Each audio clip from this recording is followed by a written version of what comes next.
Since our beginning, nearly 76 years ago, the Foursquare banner has continued to make incredible advancements here in the United States and around the world. Through the tireless work of self-sacrificing men and women, the Foursquare message has been preached. Against the backdrop of the 20th century, a multitude of ministers, missionaries, and a host of believers have poured out their lives in towns, villages, and cities across our nations. These heroes will not be forgotten. They are the heart and soul, the drumbeat of the International Church of the Foursquare Gospel.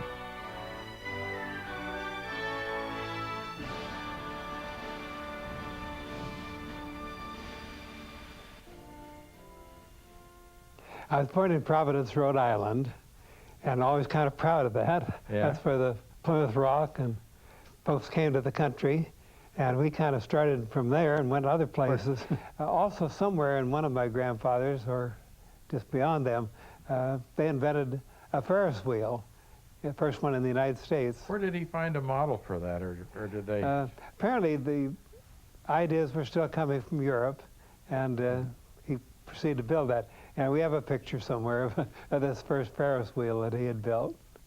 But I can remember my grandmother, a little frail woman, standing in the little cottage where we lived in Rhode Island, and occasionally went back there. His mother traveled up and down that coast. We'd go visit my grandmother, and it was just a delightful time of my life. My grandmother, of course, traveled with us and was part of the evangelistic team, and she was also kind of the manager. She was drawn to the Salvation Army and liked that type of ministry, even on the street corners witnessing. But she really didn't feel a public call, and she was always praying that God would give her a part of the family that would be a minister. And she expected a son, but it turned out to be a daughter. Mother had, of course, as you have to almost tell the basic story of her, Go right ahead. of her missionary work, of meeting her husband in Canada and marrying and going to China, and then having him die really within the year. She had been, as a girl growing up in high school, really seeking to know if there was a God. And she wasn't finding the answer anywhere. The churches, ministers were just like anybody else. She finally just threw open the upstairs window and looked into the heavens, said, God, if there be a God up there, reveal yourself. Well, it was just no time till there was an evangelistic meeting in town, and she said, oh, to her dad, wouldn't it be wonderful if I could go to that? And we could have a lot of fun. Thought it was going to be a fun occasion. She went, and the Lord pierced her heart with conviction, and she realized that she was a sinner needing the Lord as her Savior. And after struggling with this for a day or two, she knelt down in the snow alongside of the little path where the sleigh carried her and gave her heart to the Lord. Said, Lord, whatever it will take, I'm willing to do it. And the Lord just led her life from there on. The evangelist coming back to town proposed to her. He was going to go to China, and he said, before you say yes or no, let's kneel down and pray. And they prayed, and Mother had a great vision of a harvest field. They were walking through it together, and that harvest was souls for Christ. And she opened her eyes again, and the vision was gone. But next time she closed her eyes, this time she was alone in the harvest field, not realizing that that would be a signal of Robert's passing so quickly, and that she would be still in the harvest field. And her whole life, of course, was spent in the harvest field for the Lord. Robert, they were up in the southern part of China for a while, and he became ill, didn't he? Right. Mother described the filth as almost unbelievable, but almost outside of their windows there was a cremation, open fires where they burned the bodies, and ashes drifting into the windows. the food conditions were just terrible, and they both took down sick. And she was by this time with Roberta coming along, and she just had to really accept a terrible loss. Robert Semple called, the nurse called Mother one day and said, "Would you like to go and see Robert?" And she said, "Oh, something must be wrong." But she went in, and Robert, it seemed like, just passed his torch of evangelism to her, and it never left her, even though she couldn't stay in China. But one of the wonderful things was, after they were both ill, there was a marvelous hospital in Hong Kong that opened up. The Matilda Hospital. And they took such good care of them. But Robert had contracted so much illness that there was no way to save him. And Mother just felt so alone. And Roberta was such a blessing. And I mention that because later in life, the Lord came awfully close to taking Roberta. And Mother was just praying, "Lord, you took Robert, my very star of hope, and Roberta became my star of hope, and now you're going to take her." And the Lord said, "No, she's going to live."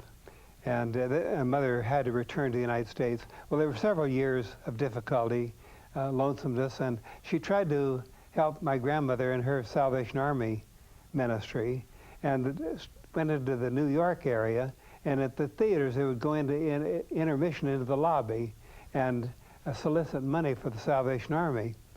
My father noticed her doing this and walking back to her little hotel where she was staying, and he offered to walk with her and protect her, and they fell in love, and they married, and he became a father to Roberta, and then later I was born. and I was 5 when we came to California. Is that right? From that. And but I remember those tent meetings, remember some of the exciting things in Florida. Mother would go down there to hold campaigns during the winter, and lots of tourists came in, and her tents were filled with people. And then in the other part of the year, she'd go up north, and there finally so many churches heard about the meetings that she was having, so they had a great tent revival meeting in Philadelphia. And it was there that I had a little miracle take place in my own life that I've never forgotten. The grounds have been prepared, but somebody had left a rake upside down in the hidden grass, and I stepped on it, and it pierced my foot very deeply. And Mother picked me up and carried me into the little tent, for we're all living in little tents, put me on the cot, and knelt there beside that cot and prayed. I can remember that just clear as a bell. And when I awakened after a long sleep, I looked for my foot, and there was no sign of the injury at all on that foot. And I thought, I've got the wrong foot. I looked in the other, and it was clear too, not a blemish anywhere. God had completely healed me during that little nap time after Mother's prayer. My sister was suffering a bit because she was 7 when we came to California, and up to that time there had not been a fixed home. And even when we came to California, we rented, found locations here and there, and Mother went forth campaigning up and down the state and even across the country 4 or 5 times during that period. And we hadn't really had a chance to settle down to school. But one day Mother was preaching in a little hall in Los Angeles, and a little lady stood up and says, "You know, folks, this little lady has been preaching to us and helping us for weeks now, and we haven't done anything for her, and I've got a lot out here on the west side of town I'd like to give so that she could build a home." She had hardly made this known till a man jumped up, and he said, "I can dig the foundation.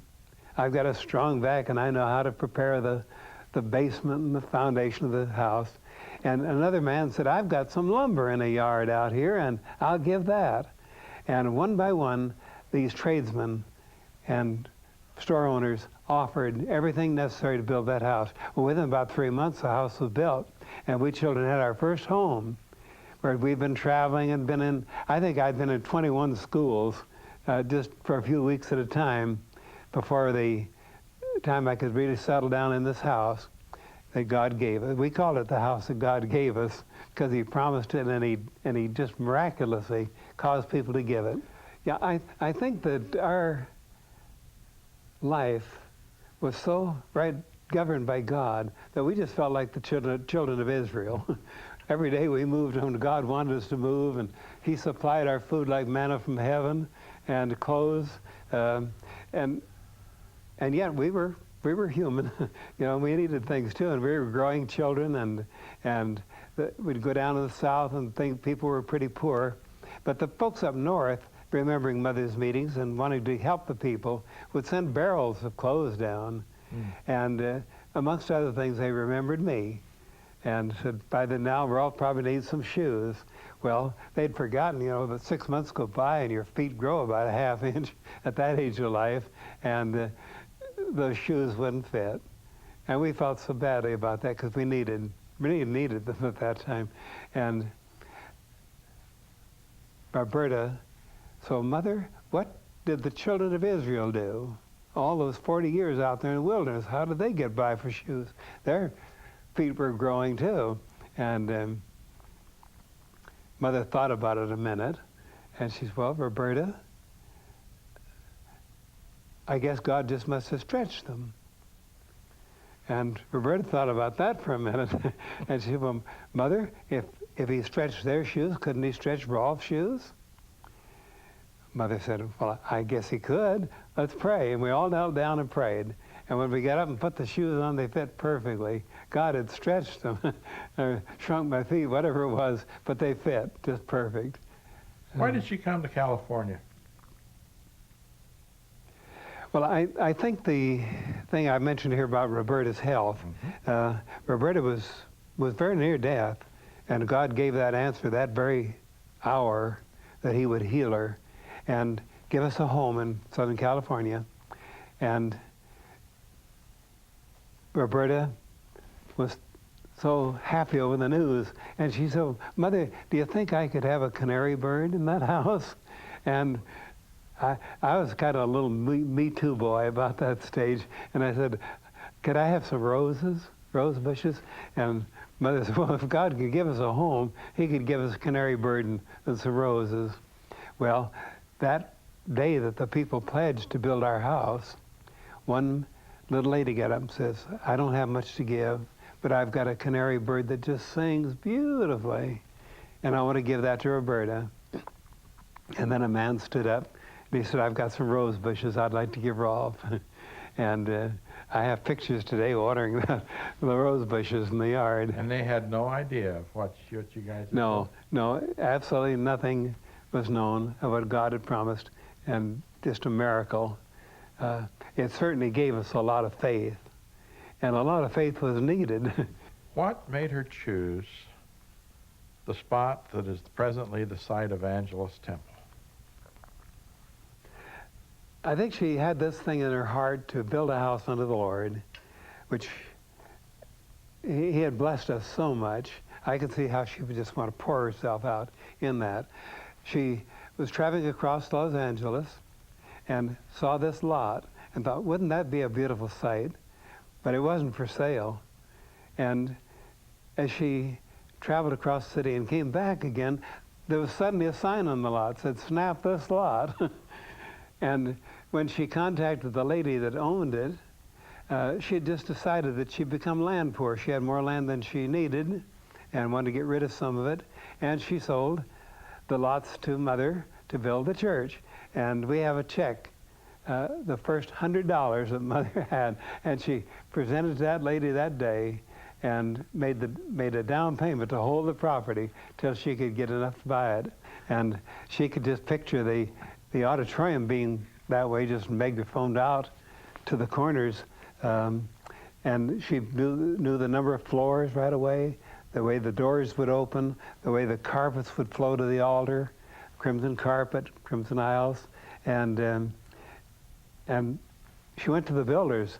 Well, you know, with this great vision in your heart, here's a little lady coming in, and this great vision, they saw the plans that she had, the little sketch, and they'd been enlarged on, and they said, well, sister, we hate to discourage you, but the $5,000 you have will just dig a hole. And it was